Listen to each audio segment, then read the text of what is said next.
Good evening friends. ई पाठशाला की YouTube channel पे एक बार फिर से मैं दीपक कुमार आप सबका स्वागत करता हूं। दोस्तों, जैसा कि आप लोग जानते हैं कि पिछला जो हम लोग का वीडियो अपलोड हुआ था, तो उसमें हम लोगों ने 12th क्लास के एग्ज़ाम के लिए जो 2022 में होने वाला है, तो उसको लेकर के फर्स्ट चैप्टर जो बायोलॉजी का है, जिसका नाम है जीवों में जनन, तो उस चैप्टर से संबंधित हम लोगों ने कुछ महत्वपूर्ण ऑब्जेक्टिव क्वेश्चंस को डिस्कस किया था। ठीक है, आज के वीडियो में हम लोग उस कड़ी को आगे बढ़ाएंगे और आज हम लोग जो सेकंड चैप्टर है आपका 12th क्लास का बायोलॉजी का, जिसका नाम है पुष्पी पादपों में लैंगिक जनन, ठीक ना, यानी कि रिप्रोडक्शन इन फ्लावरिंग प्लांट्स। तो उस चैप्टर से रिलेटेड कुछ बहुत ही महत्वपूर्ण जो ऑब्जेक्टिव क्वेश्चन होंगे, जो कि आपके एग्जाम के दृष्टिकोण से महत्वपूर्ण हैं, तो उन सभी प्रश्नों को हम लोग आज के वीडियो में डिस्कस करेंगे। देखिए, अभी हम क्या कर रहे हैं कि अभी आपके लिए चैप्टर वाइज जो है क्वेश्चन अपलोड कर दे रहे हैं, और फिर जब एग्ज़ाम नज़दीक आ जाएगा, मतलब 10 या 15 दिन रह जाएंगे, तो उस टाइम हम आपके लिए जो है यूनिट वाइज आपको कुछ बहुत ही जो महत्वपूर्ण प्रश्न होंगे, जो एग्ज़ाम के दृष्टिकोण से एकदम महत्वपूर्ण है, ऑब्जेक्टिव, तो वैसे प्रश्नों को भी इस चैनल पे अपलोड कर देंगे। अगर आप चाहते हैं कि आपको रेगुलर हमारे वीडियो मिलते रहें, तो आप हमारे चैनल को सब्सक्राइब कर दीजिए, और अगर वीडियो अच्छा लग रहा है तो वीडियो को लाइक कीजिए, अपने अधिक से अधिक दोस्तों के साथ में शेयर भी कीजिए, ताकि आपके साथ में और भी बहुत सारे जो लोग हैं वो हमारे यूट्यूब चैनल से जुड़ सके और उनको भी बेनिफिट मिल सके। ठीक है, चलिए, तो आज के वीडियो को हम लोग यहाँ पे स्टार्ट करते हैं। जल्दी से जल्दी आप वीडियो को शेयर कर दीजिए और चैनल को सब्सक्राइब कर दीजिए। चलिए देखिए, सबसे पहली बात कि आप लोग जैसा कि स्क्रीन पर देख पा रहे हैं कि ये वीडियो जो है मेन यहाँ पर देखिए आप लोग क्या लिख रहा है कि biology for Bihar board +2 exam, यानी कि +2 एग्ज़ाम के लिए भी है, और प्लस में जनरल स्टडीज़, यानी कि जो लोग कॉम्पिटिटिव एग्ज़ाम की तैयारी कर रहे हैं, तो उनके लिए भी ये वीडियो काफ़ी इम्पॉर्टेंट है, क्योंकि उनको यहाँ पे जितने क्वेश्चन हम कवर करवाए हैं, तो इससे ज़्यादा तो कभी आएगा ही नहीं, ये तो एकदम श्योर है। इससे ज़्यादा कॉम्पिटिटिव एग्ज़ाम में क्वेश्चन नहीं आएगा, क्योंकि हम इंटर के लेवल पे लेके चल रहे हैं। खास करके जो बिहार पुलिस कांस्टेबल के जो एग्ज़ाम देते हैं लोग, तो उनके लिए ये वीडियो काफ़ी इम्पॉर्टेंट है। ठीक है, या फिर एसआई के जो एग्ज़ाम दे रहे हैं उनके लिए भी इम्पॉर्टेंट है। तो जैसा कि आप लोग जानते भी हैं कि अभी वर्तमान समय में 26 दिसंबर को बिहार एसआई का एग्ज़ाम भी है, तो उसके लिए काफ़ी वीडियो इम्पोर्टेंट हो जाएगा। तो हम लोग चलिए अपने वीडियो को आगे बढ़ाते हैं, और इसमें देखिए पहला क्वेश्चन हम आपके सामने स्क्रीन पर रख रहे हैं। देखिए, सबसे पहला प्रश्न आपसे पूछा जा रहा है कि निम्नांकित में से किस पौधे के प्रजातियों में बीज का उत्पादन असंग जनन द्वारा होता है।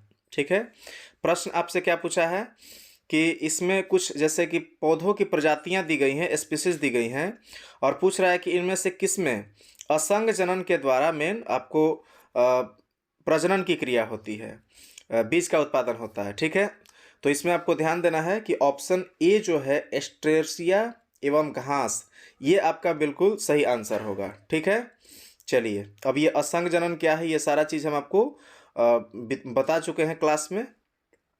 चलिए आगे देखते हैं हम लोग। अगला प्रश्न आपसे पूछ रहा है कि एक प्रारूपी पुष्प में प्रायः कितने प्रकार के पुष्प पत्र होते हैं। ठीक है, पूछ रहा है क्या कि एक प्रारूपी पुष्प में कितने प्रकार के पुष्प पत्र होते हैं। तो आपको ध्यान देना है कि किसी भी पुष्प में जो है 4 प्रकार के मुख्यतः पुष्प पत्र होते हैं, और इसमें प्रारूपी पुष्प पूछ रहा है, यानी कि एक ओवरऑल जो एक फूल होगा, तो उसके स्ट्रक्चर के बारे में बात किया जा रहा है। तो इसमें आपको ध्यान देना है कि इसमें 4 प्रकार के पुष्प पत्र होते हैं, ठीक ना, और चारों का नाम अगर आपसे पूछे तो आपको ध्यान देना है कि इसमें एक जो है आपका हो जाएगा दलपुंज, एक बाह्य दलपुंज, उसके बाद में स्त्री केसर और पुंकेसर, ये 4 पुष्प पत्र होते हैं, जो कि प्रायः उभयलिंगी यानी कि द्विलिंगी पुष्पों में होते हैं। ठीक है, अगर आपसे पूछे कि एक लिंगी पुष्प में कितने होते हैं, तो आपको ध्यान देना है कि एक लिंगी जब होगा तो उसमें या तो पुंकेसर पाया जाएगा या फिर स्त्रीकेसर, दोनों में से कोई एक ही होगा। तो उस कंडीशन में जब अगर एक लिंगी पुष्प की बात करें, तो आपको ध्यान देना है कि एक लिंगी पुष्प में 3 पुष्प पत्र पाए जाएंगे। ठीक है, जिसमें से अगर मान के चलिए कि एक लिंगी पुष्प जो है वो 2 प्रकार के हो सकते हैं। एक ऐसा पुष्प होगा जिसमें कि मान के चलिए कि स्त्रीकेसर सिर्फ रहेगा, और बाकी दलपुंज और बाह्य दलपुंज तो दोनों में होंगे। ठीक ना, तो अगर जिसमें स्त्रीकेसर सिर्फ होगा तो उसको स्त्रीकेसरी पुष्प कहा जाता है, ठीक है। और अगर उसमें मान के चलिए कि सिर्फ पुंकेसर है, स्त्रीकेसर नहीं है, तो उसको हम लोग क्या कहते हैं, उसको पुंकेसरी पुष्प कहते हैं। तो ये भी आप इंपॉर्टेंट है, इसको याद रखिएगा, ठीक है। चलिए, तो इसमें ऑप्शन क्या हो जाएगा आपका, ऑप्शन ए बिल्कुल सही है। आगे देखते हैं हम लोग। अगला प्रश्न आपसे पूछा जा रहा है कि पुष्प कृषि को निम्न में से क्या कहा जाता है, ठीक है। प्रश्न क्या है कि पुष्प की कृषि को निम्न में से क्या कहा जाता है। तो आपको ध्यान देना है कि पुष्प की कृषि को हम लोग फ्लोरिकल्चर कहते हैं। ये तो सबको अंदाजा लगा करके बना देना चाहिए सही, क्योंकि इसमें क्या है कि फ्लोरिकल्चर यानी कि फ्लावर मीन्स क्या होता है, फूल, और फ्लावर से यहाँ पर क्या हो जाएगा, फ्लोरी, ठीक है। तो फ्लोरिकल्चर जो है इसी को हम लोग पुष्प कृषि कहते हैं, यानी कि फूलों की खेती, ठीक है ना। चलिए, तो हम उम्मीद करते हैं कि ये भी आपको समझ में आ गया होगा।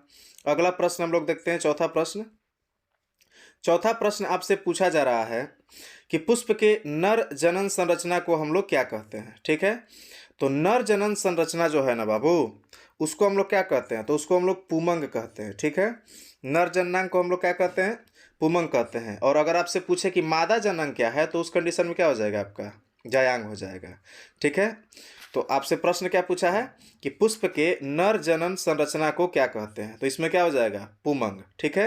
आपसे ये भी पूछ सकता है कि नर जनन संरचना या पुमंग जो है, तो उसमें कौन कौन से पार्ट होते हैं, कौन कौन से भागों से मिलकर के बना होता है। तो आपको ध्यान देना है कि इसमें एक तो हो जाएगा आपका सबसे ऊपर में पराग कोश, उससे नीचे में आ जाएगा आपका मेन पराग तंतु, और उसके बाद में एक हो जाएगा इसमें इयोजी, ठीक ना। तो ये तीन मेन पार्ट होते हैं जिससे कि पुंकेसर या पुमंग बना होता है। पुमंग को ही पुंकेसर भी कहते हैं, ये भी याद रखिएगा। चलिए आगे देखते हैं, अगला प्रश्न ध्यान दीजिए। अगला प्रश्न आपसे पूछा जा रहा है कि पराग तथा स्पोर्स के अध्ययन को हम लोग क्या कहते हैं। पराग और स्पोर के अध्ययन को क्या कहते हैं। तो आपको ध्यान देना है कि पराग और स्पोर के अध्ययन को हम लोग पैलिनोलॉजी कहते हैं, ठीक है। क्या हो जाएगा, पैलिनोलॉजी, ठीक ना। चलिए अगला देखते हैं हम लोग प्रश्न। अगला प्रश्न आपसे पूछा जा रहा है कि पराग कणों में विशेषकर कौन सा विटामिन पाया जाता है, ठीक है। पराग कणों में कौन सा विटामिन पाया जाता है। तो आपको ध्यान देना है कि जो पराग कण है ना, तो विटामिन बी के काफ़ी अच्छे स्रोत होते हैं। तो इसमें कौन सा विटामिन पाया जाता है भाई, तो इसमें पाया जाता है विटामिन बी, ठीक है। चलिए अगला प्रश्न हम लोग देखते हैं। अगला प्रश्न आपसे पूछा जा रहा है कि सूरजमुखी कुल के पौधों के परागकण अपने जीवन क्षमता कितने घंटे के बाद खो देते हैं। इसमें पूछ रहा है कि सूरजमुखी कुल के जो भी पौधे होंगे, तो उनमें जो परागकण होते हैं तो कितने देर के बाद में नष्ट हो जाते हैं, मतलब बनने के बाद में कितने देर के बाद में नष्ट हो जाते हैं। तो आपको ध्यान देना है कि अगर ये 3 घंटे के भीतर में अगर परागन नहीं कर पाते हैं तो ये क्या हो जाएंगे, नष्ट हो जाएंगे। तो इनकी जीवन अवधि कितनी होती है, 3 घंटे, ठीक है। चलिए अगला प्रश्न देखते हैं हम लोग। अगला प्रश्न आपसे पूछा जा रहा है कि पुष्प कणों के मादा जननांग को क्या कहते हैं, ठीक है। यानी कि अगर कोई फूल है, ठीक ना, तो उस फूल के मादा जननांग को हम लोग क्या कहते हैं, यही आपसे पूछा जा रहा है। तो जैसा कि मैंने आपको पिछले क्वेश्चन में भी समझाया था कि जब भी आपसे पूछे मादा जननांग पुष्प का, तो वो हो जाएगा जायांग, और अगर नर जननांग पूछे तो ये आपका पुमंग होता है, ठीक ना। जायांग को ही हम लोग स्त्रीकेसर भी कहते हैं, तो ये भी आपको ध्यान देना है, ठीक है। चलिए अगला प्रश्न हम लोग देखते हैं। अगला प्रश्न आपसे पूछा जा रहा है बाबू कि आवृति पुष्प निम्न में से किसमें होता है, ठीक है। आपसे प्रश्न क्या पूछा है कि आवृति पुष्प किसमें होता है। तो ये आपको ध्यान देना, इसमें हो जाएगा ऑप्शन ए, कनकौआ। कनकौआ को हम लोग क्या कहते हैं, आवृति पुष्प कहते हैं, ठीक ना। चलिए आगे देखिए, आप लोग ध्यान दीजिए। 10वां प्रश्न।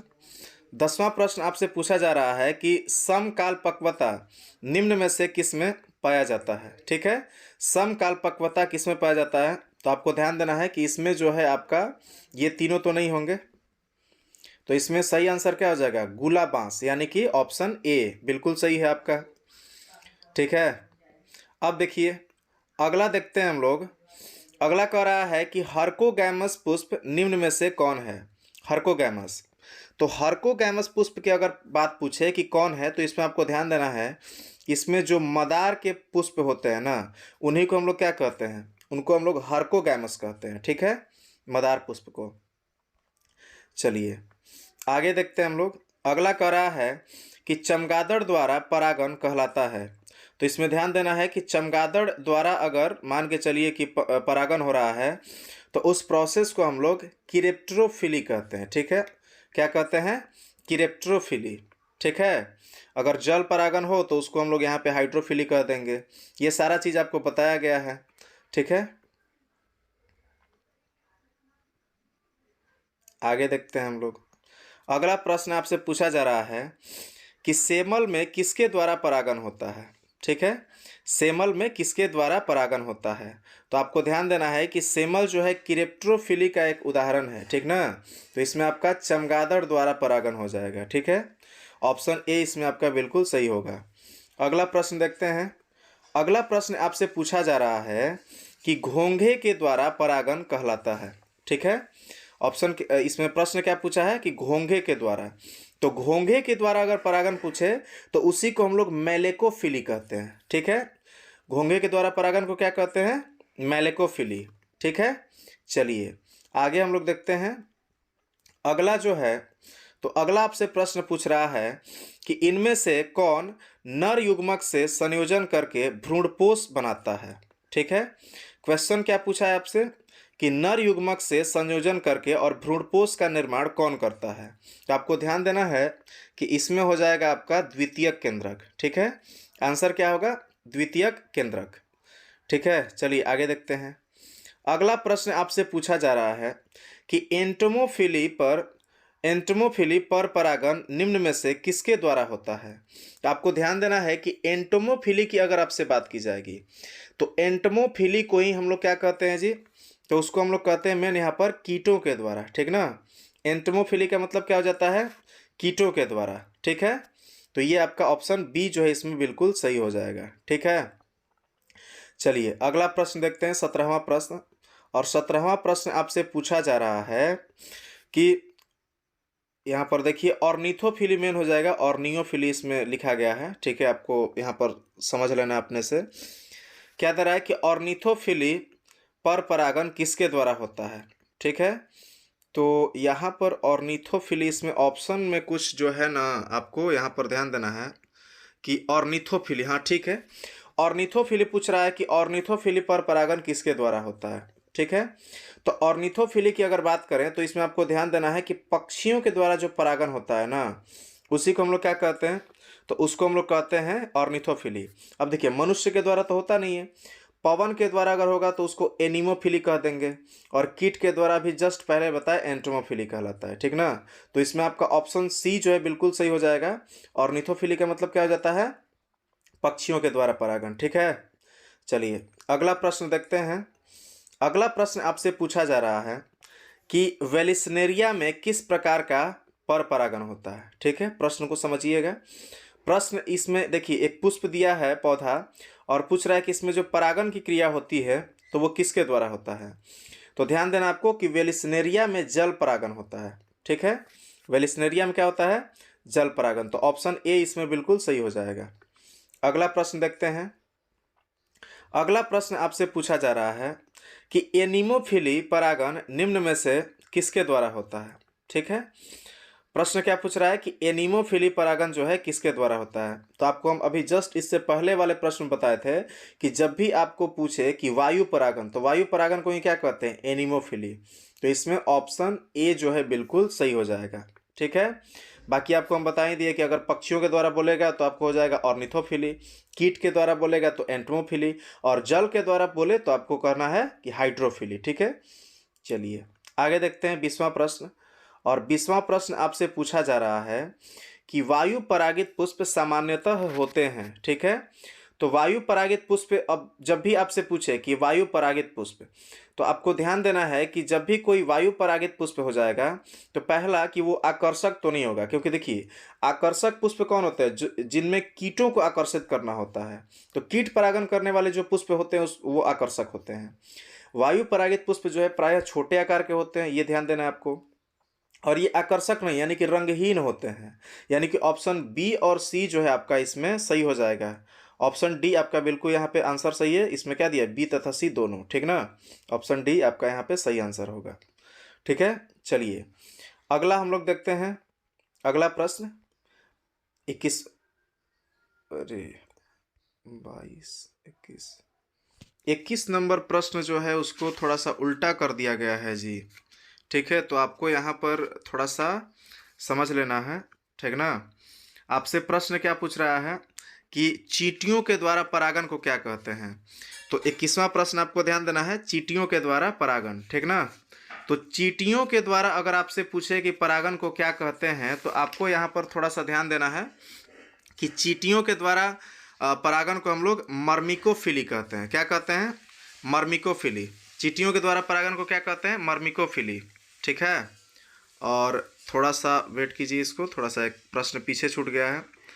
तो 22वां प्रश्न आपसे क्या पूछ रहा है उसको ध्यान दीजिए।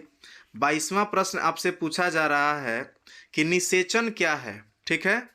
तो निषेचन पूछ रहा है आपसे कि निषेचन क्या है।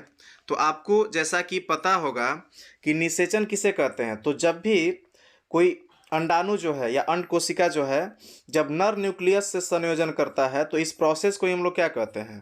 तो इसको हम लोग निषेचन कहते हैं, ठीक है। तो इसमें आपका निषेचन जो है आपको समझ में आ गया होगा। 22वां प्रश्न का ऑप्शन ए इसमें बिल्कुल सही आंसर होगा, ठीक है। चलिए अगला प्रश्न हम लोग देखते हैं यहाँ पे 23वां प्रश्न। 23वां प्रश्न आपसे पूछा जा रहा है कि द्विनिषेचन की खोज किसने की, ठीक है। प्रश्न को ध्यान से समझिए। प्रश्न क्या पूछ रहा है कि द्विनिषेचन जो है, तो द्विनिषेचन की खोज किसने की थी। तो आपको ध्यान देना है कि नावास्चिन नाम के एक वैज्ञानिक हैं और उन्होंने ही किसकी खोज की थी? द्विनिषेचन की खोज की थी, ठीक है। अगला प्रश्न देखिए। अगला प्रश्न आपसे पूछा जा रहा है, अगला प्रश्न है कि द्विनिषेचन का अर्थ है, ठीक है। आपसे प्रश्न क्या पूछ रहा है कि द्विनिषेचन का अर्थ है। तो आपको ध्यान देना है कि इसमें पहला ऑप्शन दे रहा है क्या कि दो अंडों का संलयन, ठीक है। दो अंडों का संलयन नहीं होगा। कह रहा है कि अंडा जो है और दो पराग कणों के पराग कण के पराग केंद्रकों के बीच का संलयन, ये भी नहीं होगा आपका, ठीक है। तो आपको ध्यान देना है। उसके बाद में कितने ऑप्शन बच गए? दो ऑप्शन और बच गए हैं, ठीक है। तो आपको ध्यान देना है। अगला ऑप्शन क्या दे रहा है कि एक नर युग्मक के अंड का दूसरे नर युग्मक के सिनर्जिड से संलयन, ये भी नहीं होगा। अब कह रहा है कि एक नर युग्मक से दूसरे मादा युग्मक के द्वितीय केंद्रक, हाँ यही आपका बिल्कुल सही आंसर है।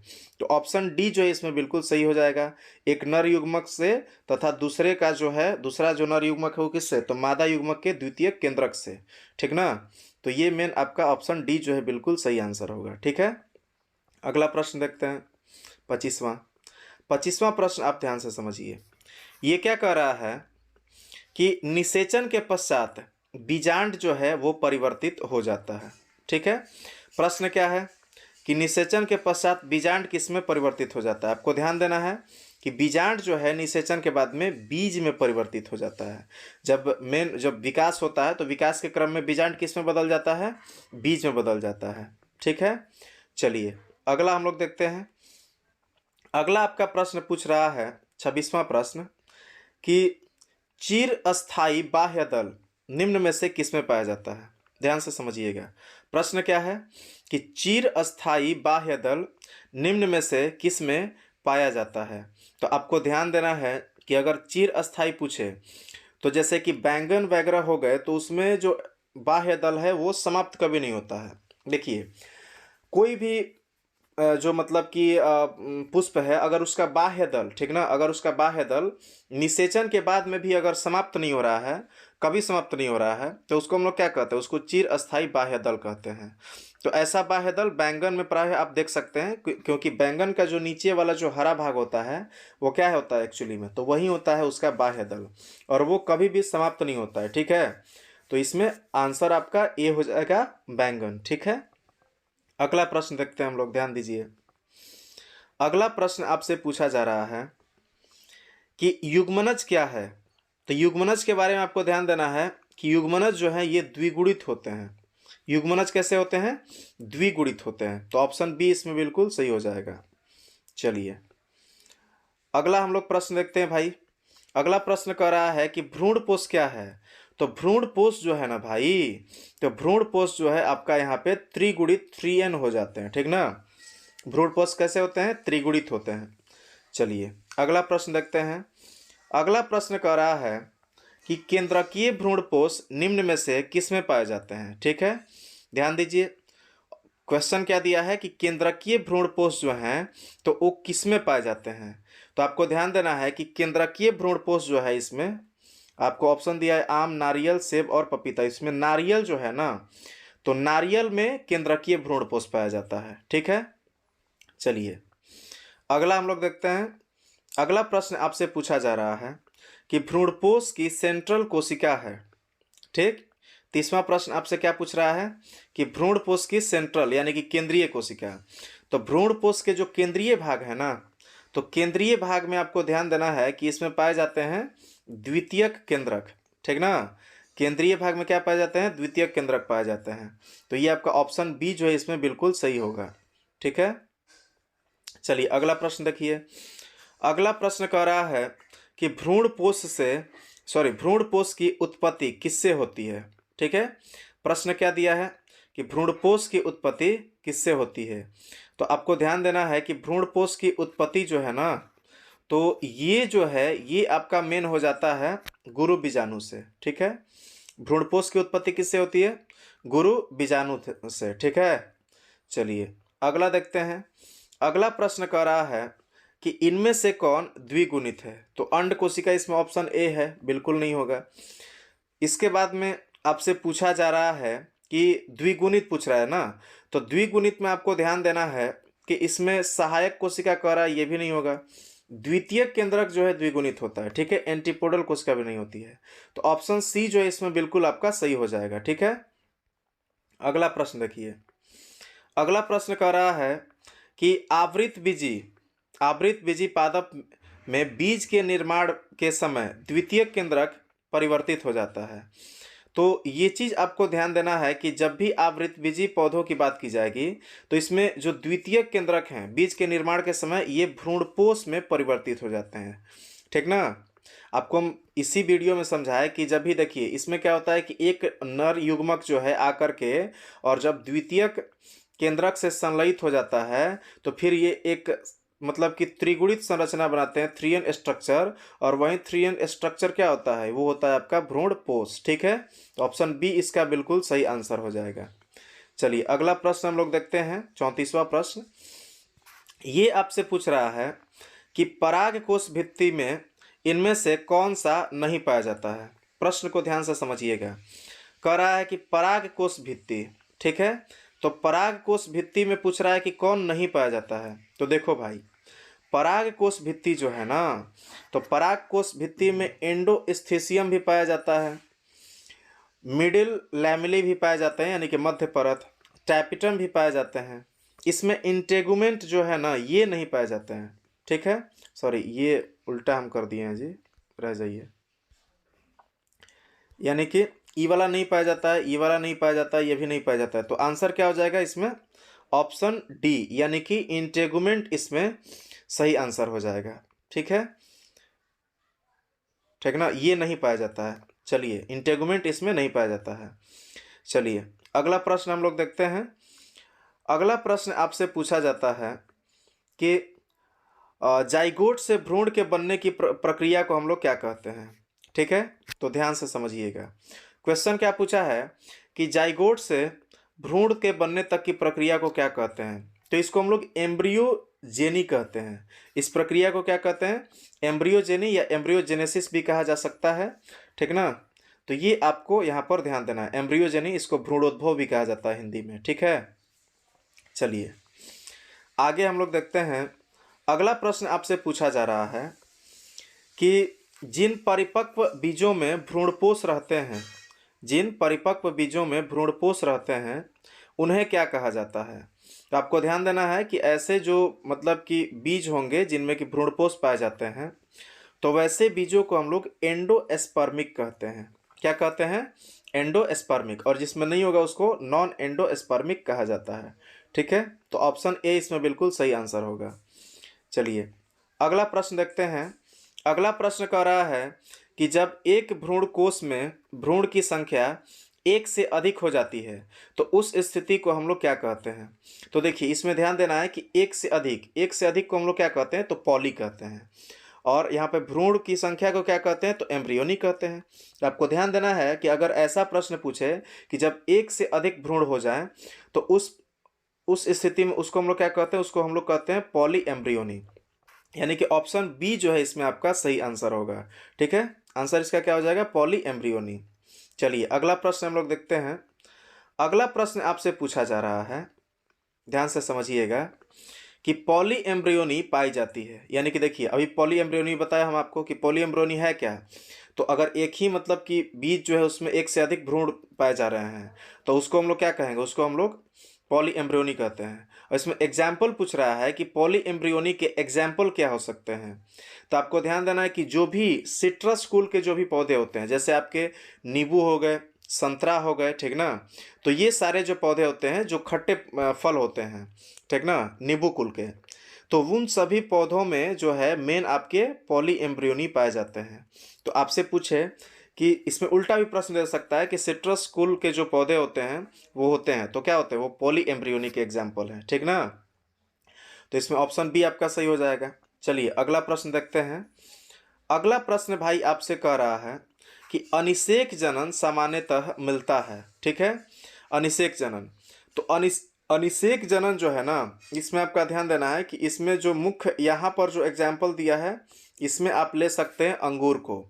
अंगूर में क्या पाया जाता है? तो अंगूर में अनिषेक जनन पाया जाता है, ठीक है। चलिए आगे देखते हैं हम लोग। अगला आपका प्रश्न यहाँ पर दे रहा है कि अंडप का बिना निषेचित हुए विकसित होना क्या कहलाता है। यानी कि जो अंडप होते हैं तो अंडपों का बिना निषेचन के विकास को हम लोग क्या कहते हैं? ये आपसे प्रश्न पूछा जा रहा है। तो आपको ध्यान देना है कि इसी को हम लोग अनिषेक जनन या फिर पार्थेनोकॉपी कहते हैं, ठीक ना। तो यहाँ पर क्या हो जाएगा? यहाँ पर ऑप्शन ए जो है आपका बिल्कुल सही हो जाएगा, पार्थेनोकॉप, ठीक ना। चलिए अगला हम लोग देखते हैं। और अगला आपका कह रहा है कि अंड उपकरण में होती है, ठीक ना। क्वेश्चन क्या है कि अंड उपकरण में होती है। तो इसमें आपको ध्यान देना है कि इसमें एक तो आपका अंडाणु हो जाएगा, मतलब अंड कोशिका जो है वो हो जाएगी, और बाकी उसके बाद में सहायक कोशिका हो जाएंगे, ठीक ना। देखिए अंड कोशिका और सहायक कोशिका कुछ इस प्रकार से मतलब ऐसे भ्रूण होता है तो यहाँ पर ऐसे पाए जाते हैं। तो जिसमें से बीच वाला जो आपका क्या हो जाएगा? अंड कोशिका। बाकी दोनों साइड में क्या हो जाते हैं? ये आपके हो जाते हैं सहायक कोशिका, ठीक ना। तो ये आपको ध्यान देना है, ठीक है। ऑप्शन डी इसमें सही आंसर होगा। चलिए अगला प्रश्न हम लोग देखते हैं भाई। अगला प्रश्न देखो सब लोग। और अगला प्रश्न आपसे पूछा जा रहा है कि अनुन्मिल्य परागन वाले पौधों में निश्चित रूप से होता है, ठीक ना। यानी कि अनुन्मिल्य परागन जिसमें होगा तो उसमें निश्चित रूप से कौन सी स्थिति हो सकती है। तो आपको यहाँ पर ध्यान देना है कि इसमें क्या होता है? अनुन्मिल्य परागन में स्वपरागन जो है ये फिक्स है कि होबे करेगा, ठीक ना। तो ऑप्शन ए जो है इसमें आपका बिल्कुल सही है। अनुन्मिल्य परागन बेसिकली क्या है? तो स्वपरागन का ही एक टाइप होता है, समझ गए ना। तो इसमें ऑप्शन ए जो है आपका बिल्कुल सही आंसर हो जाएगा। चलिए अगला प्रश्न देखते हैं। अगला प्रश्न आपसे पूछा जा रहा है कि परागकण का सबसे बड़ा केंद्रक होता है, ठीक है। आपको यहाँ पे समझना है कि प्रश्न क्या दिया है कि जो परागकण होते हैं तो उन परागकणों का सबसे बड़ा केंद्रक क्या होता है। तो इसमें शुक्र केंद्रक तो भैया होगा नहीं, जनक केंद्रक नहीं होगा इसमें। तो अगर ये दोनों नहीं है तो इनमें से कोई नहीं जो है ये, चलिए इसको देखते हैं। तो इसमें ये भी नहीं है। मेन इसमें क्या होता है? नलिका केंद्रक जो है ना, ये आपका सही आंसर हो जाएगा। ऑप्शन ए जो है बिल्कुल सही होगा। परागकण का सबसे बड़ा केंद्रक क्या है? तो नलिका केंद्रक, ठीक है। चलिए अगला प्रश्न देखते हैं। 43वां के बाद में 44वां क्वेश्चन। और इसमें आपको ध्यान देना है कि इसमें आपसे प्रश्न क्या पूछ रहा है। इसमें आपको प्रश्न दिया है कि निषेचन के बाद फल का निर्माण निम्न में से किससे होता है। तो आपको सबको पता होगा कि निषेचन के बाद में जो फल बनते हैं तो ये किससे बनते हैं? ये अंडाशय से बनते हैं। और बीजांड जो है इसी से क्या बन जाता है? तो इससे बन जाता है आपका बीज, समझ गया ना। तो बीजांड से बीज बन जाएगा और अंडाशय से क्या बन जाएंगे? फल बन जाएंगे, ठीक ना। तो ये दोनों आपको याद रखना है, यहाँ से प्रश्न आपसे पूछे जाते हैं। चलिए अगला प्रश्न देखते हैं। और अगला प्रश्न आपसे पूछा जा रहा है कि किस फल का बीज चोल खाया जाता है, ठीक है। प्रश्न क्या है, बहुत इंपॉर्टेंट प्रश्न है, इसको ध्यान से समझिएगा कि बीज चोल जो है इसमें से किस फल का खाया जाता है। तो देखिए ऑप्शन ए दिया है जायफल, इसका भी हम लोग खाते हैं, ठीक है। इसके बाद में कह रहा है कि लीची, इसका भी बीज चोल खाते हैं। तो दो गो जब हो गया तो पक्का शरीफा का भी खाते होंगे, यानी कि इनमें सभी जो है आंसर बिल्कुल सही हो जाएगा, ठीक ना। तो 45वां का यहाँ पर क्या हो जाएगा, ऑप्शन डी। चलिए अगला प्रश्न देखते हैं। अगला प्रश्न आपसे पूछा जा रहा है कि निम्नलिखित में से किसका पुष्पासन खाया जाता है। तो ध्यान से समझो भाई, क्या कह रहा है कि पुष्पासन किसका खाते हैं। तो पुष्पासन जो है ये मेन हम लोग सेब का पुष्पासन खाते हैं, ठीक है। तो ऑप्शन बी इसमें आपका सही आंसर होगा। अगला प्रश्न देखिए। अगला प्रश्न कह रहा है कि असत्य फल के उदाहरण निम्न में से कौन है, ठीक है। तो असत्य फल जो है आपको ध्यान देना है कि इसमें जो फल होते हैं ना, तो फलों को प्रायः बनना किससे होता है, अंडाशय से।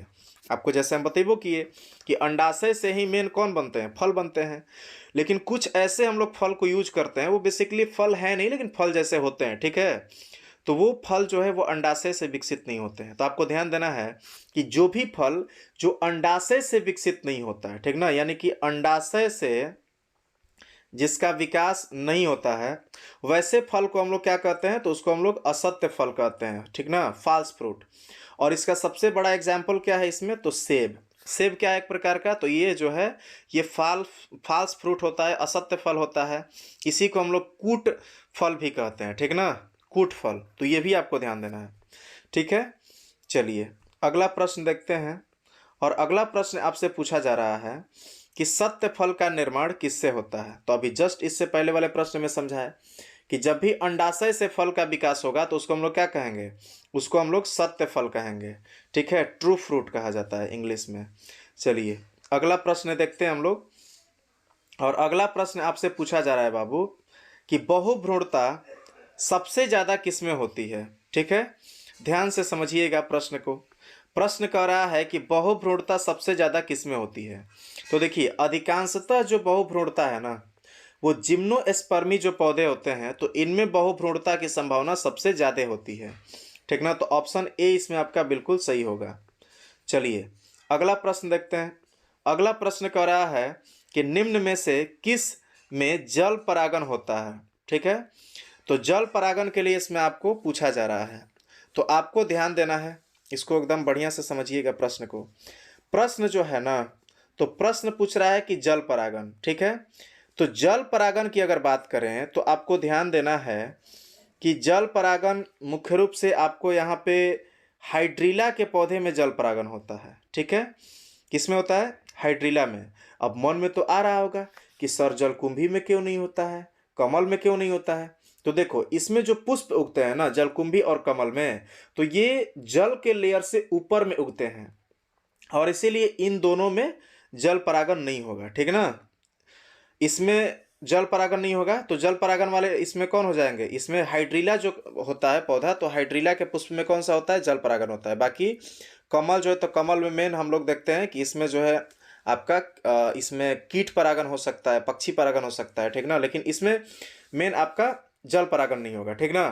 तो ऑप्शन इसमें सी जो है आपका बिल्कुल सही हो जाएगा, ठीक है। तो चलिए हम उम्मीद करते हैं कि आपका आज का वीडियो जो आप सभी को समझ में आ गया होगा। ये हम लोग का लास्ट प्रश्न था, ठीक ना। तो हम उम्मीद करते हैं कि आप सभी को वीडियो समझ में आ गया होगा।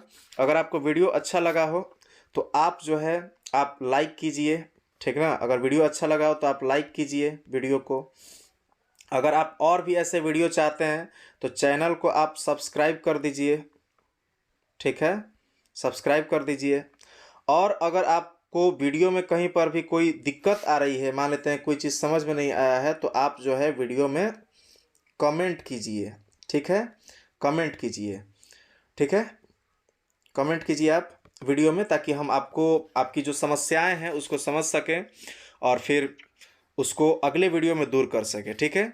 अगर आप चाहते हैं कि इसमें वीडियो में और कुछ सुधार होना चाहिए, या फिर आप और भी चाहते हैं कि किसी सब्जेक्ट का वीडियो आपको दिया जाए, तो उसके लिए भी आप यहाँ पर मेन जो है हमको कमेंट करके कमेंट बॉक्स में बता सकते हैं कि आपको और किस टॉपिक से रिलेटेड या किस सब्जेक्ट से रिलेटेड आपको वीडियो चाहिए, ठीक है। और उस सब्जेक्ट से रिलेटेड भी हम आपको वीडियो यहाँ पे अपने चैनल पे प्रोवाइड करा देंगे, ठीक है। तो चलिए आज के वीडियो को हम लोग यहीं पे समाप्त करते हैं। मिलते हैं अगले वीडियो में एक बार नए चैप्टर के साथ में। और अगला आपका चैप्टर जो है वो हो जाएगा आपका मानव जनन। एक चीज़ और आपको नोटिफिकेशन देना था कि देखिए अभी जो ये हम लोग जो वीडियो अपलोड किए, तो ये हम लोग का क्या है, तो ये हम लोग का बायो का हो गया। बायो के हमारे 2 चैप्टर कंप्लीट हो गए। अभी साथ के साथ में हो सकता है कि संडे तक हम कोशिश करेंगे कि आपको एक हिंदी का भी एक बहुत ही महत्वपूर्ण टॉपिक है जिसका नाम है समास। तो समास से रिलेटेड जो वीडियो है वो हम आपको अवेलेबल करा दें, संडे तक आपको वो मिल जाएगा, ठीक है। तो हिंदी का भी आपको वीडियो संडे से मिलना शुरू हो जाएगा। एक एक करके जो इंपॉर्टेंट टॉपिक हैं उससे रिलेटेड हम आपको क्वेश्चन यहाँ पे करवाते रहेंगे, ठीक है। चलिए आज के वीडियो को हम लोग समाप्त करते हैं। बाय, जय हिंद।